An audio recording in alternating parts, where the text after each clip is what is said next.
નમસ્તે દર્શક મિત્રો, દેશ અને દુનિયાના તાજા સમાચાર તેમજ ખેડૂતને લગતી ઉપયોગી માહિતીને લઈ ફરી એકવાર નવા વિડીયોમાં આપ સર્વે મિત્રોનું ખેડૂત ખબર યુટ્યુબ ચેનલમાં સ્વાગત છે। આજની મુખ્ય હેડલાઇન જોઈએ તો ચોમાસાનો પહેલો વરસાદ ક્યારે? ગુજરાતમાં ફરી એકવાર ભૂકંપ। આ વર્ષે આકરો ઉનાળો રહેશે અને રેશન કાર્ડ ધારકો માટે મોટો ફેરફાર।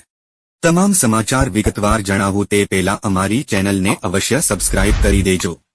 આજની પ્રથમ હેડલાઇન જોઈએ તો ચોમાસાનો પહેલો વરસાદ ક્યારે? રાજ્યમાં ચોમાસાના વિધિવત પ્રારંભને લઈ હવામાન નિષ્ણાત અંબાલાલ પટેલ દ્વારા આગાહી કરી છે। 24 મે થી 4 જૂન દરમિયાન જોવા મળશે પ્રિમોન્સૂન એક્ટિવિટી, જેમાં રાજ્યમાં 8 થી 15 જૂન વચ્ચે ચોમાસાનું આગમન થશે। જૂનની શરૂઆતમાં અરબ સાગરમાં હલચલ દેખાશે તેમજ દક્ષિણ ગુજરાતના ભાગોમાં સારો વરસાદ થશે। જૂન જૂનાગઢ જિલ્લાના ભાગોમાં સારો વરસાદ રહેશે।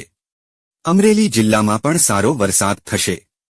બનાસકાંઠાના જિલ્લામાં પણ સારા એવા પ્રમાણમાં વરસાદ થશે તેમજ કચ્છ જિલ્લાના ભાગોમાં સારો વરસાદ વરસશે તેમજ ઓગસ્ટ અને સપ્ટેમ્બરમાં સારો વરસાદ થશે તેમજ દરિયામાં હવાનું હળવું દબાણ ઊભું થશે। ત્યારબાદના હેડલાઇન જોઈએ તો ગુજરાતમાં ફરી એકવાર ભૂકંપ। રાજકોટમાં ભૂકંપ આવ્યો હતો, જેની તીવ્રતા 2.9ની હતી।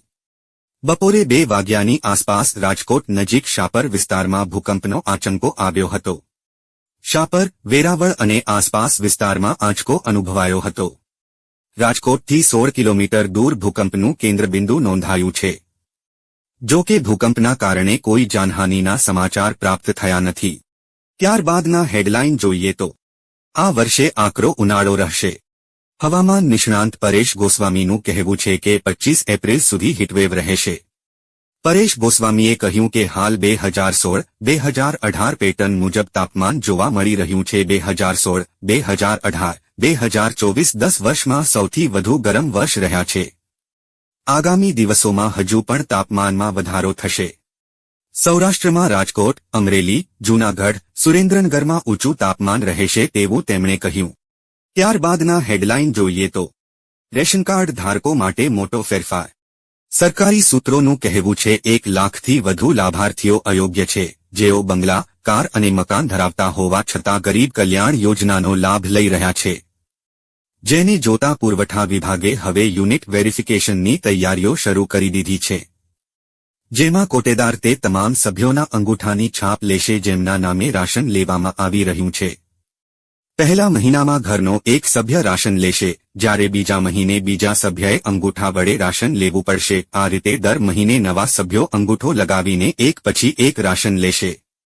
જ્યાં સુધી તમામ એકમોની ચકાસણી ન થાય ત્યાં સુધી આ ક્રમ ચાલુ રહેશે।